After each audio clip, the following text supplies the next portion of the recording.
Hello everyone. তো কালকে বিকেলবেলা আমাদের বাবার বাড়ির পাশে এখানে একটা মনসা মেলা হয়। তো এই কার্তিক মাসের শেষেই হয়।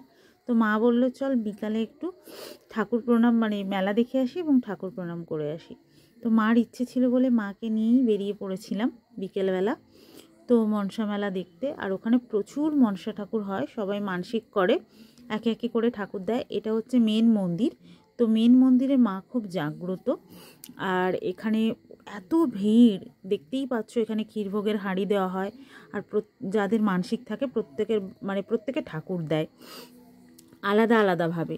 তো এটা কিন্তু আমার বাবার বাড়ি খেজুরিতে, ওখানেই কিন্তু এটা হয়। আর এই যে মেন মা যেটা মন্দিরে রয়েছে, আর এখানে মনসাতলা, এই মনসাতলাতে সবাই মানত করে, ধাগা বাঁধে, সব কিছু করে। আর এইটা হচ্ছে মেন মা। আর এখানে দেখো ছোট ছোট সব আলাদা আলাদা করে মূর্তি, অনেক মূর্তি রয়েছে, মানে 1000-এর বেশি মূর্তি রয়েছে। আমি যতটা পেরেছি ততটা ভিডিও করেছি তোমাদেরকে দেখানোর জন্য। দেখো সবাই যে যেরকম মানত করেছে সেরকমভাবেই কিন্তু মূর্তি দিয়েছে, দান করেছে। তো এগুলো সব পুজো হয়েছে। মানে এত ভিড় ছিল, সেই ভিড়ের মধ্যে মানে সব কিন্তু ভিডিও করা সম্ভব হয়নি, তবু আমি যতটা পেরেছি করেছি। আর মার শরীরটা ভালো ছিল না, মার খুব ইচ্ছে ছিল যে একটু ঠাকুর মন্দিরে যাবে, ঠাকুর দর্শন করতে।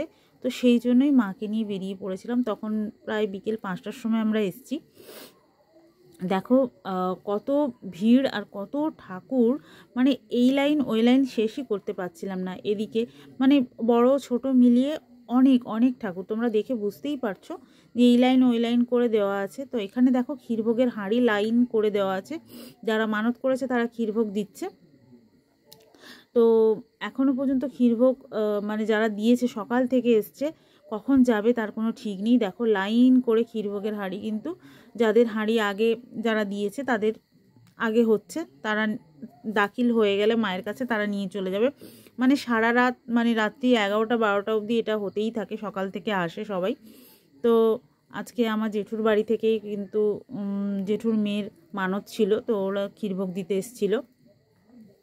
তো এত সুন্দর, মানে এটা মানে প্রত্যেক বছরই হয় এই কার্তিক মাসের শেষে কিন্তু এই মনসা মায়ের মন্দিরে কিন্তু পুজোটা হয়। আর এরকমভাবে মানত করে যারা, সবাই মনসা ঠাকুর দেয়। তো এটাকে মনসা মেলাই বলা হয়। তো অনেকেই হয়তো জানো এটা, যারা জানো না তাদের জন্যই বেশি করে জিনিসটা আরও ভালো করে দেখাচ্ছি। যারা জানো, যারা পূর্ব মেদিনীপুরে থাকো বা খেজুরিতে থাকো, তারা কম বেশি জানো। এরা অনেক দূর থেকে বাইরে থেকে মানুষেরা আসে কিন্তু এখানে মানত করে, মনস্কামনা কিন্তু পূর্ণ হয়। খুব জাগ্রত মা। তারপরে আমরা একটু মেলায় গেছিলাম একটু কেনাকাটা করতে। মা এসছে মানে একটু তো এটা ওটা নেবে, সংসারের জিনিস বুঝতেই পারছো। তো মাকে নিয়ে এই মেলায় ঢুকেছিলাম, মেলাতেও খুব ভিড়।